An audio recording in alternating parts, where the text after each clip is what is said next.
Trump's administration wages a cultural war against America's inevitable demographic shift, using immigration and identity battles as proxies to resist the nation's transformation toward a majority-minority future. Bad Bunny performs on stage. The Latino superstar whose Super Bowl halftime selection sparked outrage from Trump officials and became a flashpoint in the fight over American identity. The NFL's Spanish-language promotion shows their years-long strategy to reach Latino fans, a simple business move now facing hostility from an administration that sees it as threatening MAGA values. The NFL's decision to feature Bad Bunny draws fury from Homeland Security and hints that the White House expects approval over such cultural choices, revealing authoritarian impulses. Noam frames the NFL's programming as a moral battle, declaring God will bless us and we'll fix it, treating an entertainment decision as a test of national loyalty. Noam announces ICE agents will patrol the Super Bowl specifically because of Bad Bunny, warning people to stay away unless they're law-abiding Americans who cherish this nation. The administration creates a false choice. You can either love your country or support the NFL, positioning Latino cultural representation as fundamentally un-American. Bad Bunny, an artist known for challenging conservative norms and resisting Trump policies, becomes both justification and target for a visible show of federal enforcement power. Noam's strategy deliberately stokes anxiety among anyone whose identity, language, or loyalties clash with MAGA's definition of real Americans, using enforcement threats to divide and control. This diagram reveals the fear driving Trump's movement. America shifts from 90% white in 1950 to 53% non-white by 2050, an unprecedented transformation threatening white dominance. With white fertility rates plummeting, the counterattack becomes embracing race-based xenophobia, framed as the difference between national greatness and decline. The message crystallizes: racial purity equals strength, while diversity becomes weakness or disease, the poisoning of white American blood. Trump's anti-immigrant fervor isn't really about border security or economics. It's fundamentally about preserving racial uniformity and the mythologized 1950s America, where 9 of 10 people were white. Immigration serves as the proxy war for deeper anxieties about culture and power, the fear that tomorrow's America won't look, pray, speak, or vote like the mid-20th century nation Trump mythologizes. Radical acceptance cuts both ways. The right's embrace of defending racial purity prompts the left's acceptance of resisting the White House's reach for totalitarian control.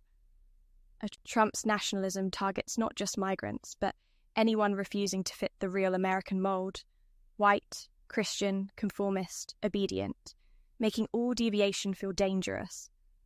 America's demographic transformation is already underway and irreversible, with children in Texas, California, Florida, and Georgia growing up in multiracial majorities.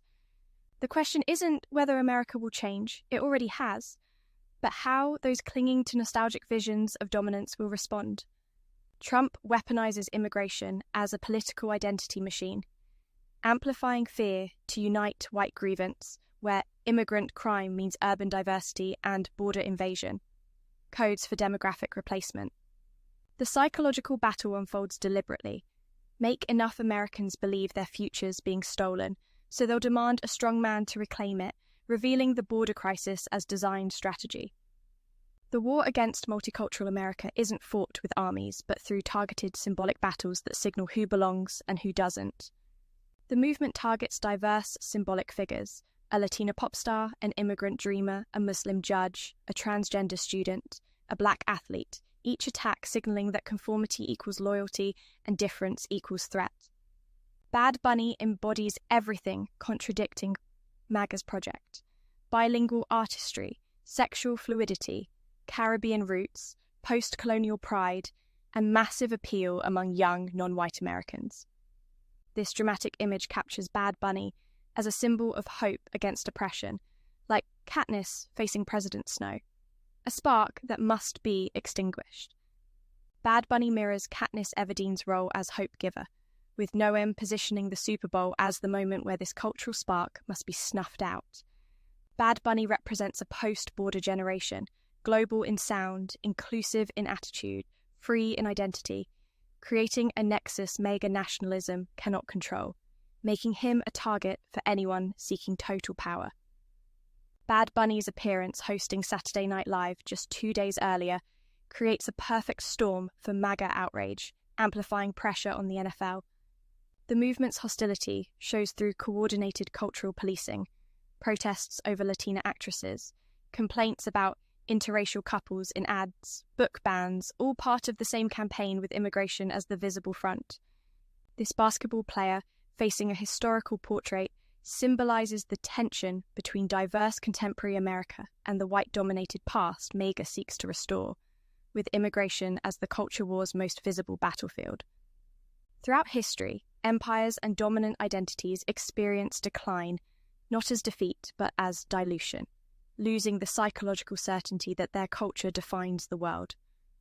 Trumpism promises greatness not through fixing inequality or innovation, but by reasserting moral hierarchy where being American means cultural sameness, not citizenship, the real America full of real Americans.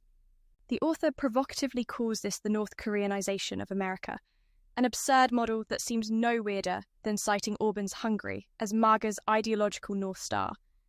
This transcends old-fashioned racism, its fear of pluralism itself, the belief that security and coherence require homogeneity rather than diversity. This cartoon of people posing through cutout boards while Uncle Sam photographs them satirizes MAGA's demand for performative identity, where belonging requires conforming to one prescribed vision of being American. All political science starts with one question: are paths to happiness varied or singular? If varied, only democracy works. If singular, those defining that path can claim the right to authoritarian control, even over Super Bowl performers. Trump's worldview treats the left as un-American and frames immigrants as enemy infiltrators, turning the war abroad into a war within, a message he delivered bluntly to the military at Quantico.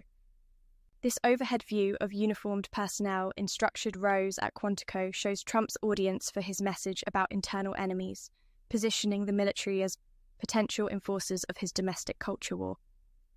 Ironically, America's power has always come from its hybrid nature, its ability to absorb and adapt, not purify and exclude.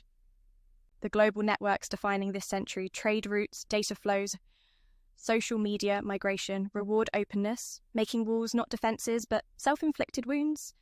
This cartoon showing apply within and yes, we're open illustrates America's traditional hybrid openness, contrasting sharply with Trump's exclusionary vision and highlighting the nation's historical advantage. 57% of the top 35 Fortune 500 firms have immigrant or first-generation founders, proving America's largest economies depend on foreign talent and cosmopolitan energy. Trump's allies target sanctuary cities, universities, and pop culture as aggressively as migrant shelters because these institutions let pluralistic America thrive. Undermining them imposes control. If diversity can't be stopped, it can be made to suffer. Trump's genius lies in understanding fear's power.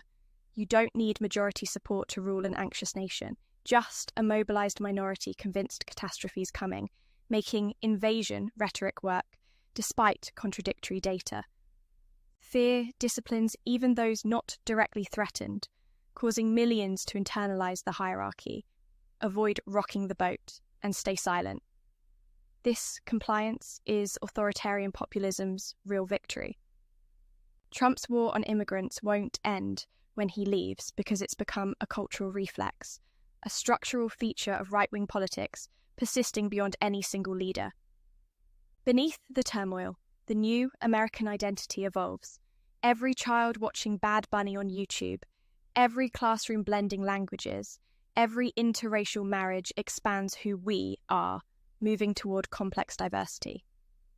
Jonathan Larson wrote in Rent, "The opposite of war isn't peace, it's creation," reframing the conflict to suggest the true counter-strategy is building, not battling. America's next synthesis will emerge not from wall building, but institution building, cities, schools, entrepreneurs, and artists who normalize diversity, turning social momentum into geopolitical advantage. This illustration of people constructing a stone bridge represents the integrative work of building institutions that normalize diversity, showing how America can project pluralism as strength in a divided world. Embracing pluralism becomes the path to defeating totalitarian models like China, maximizing profits in the global economy, and restoring the leadership Trumpism destroyed. A win-win-win.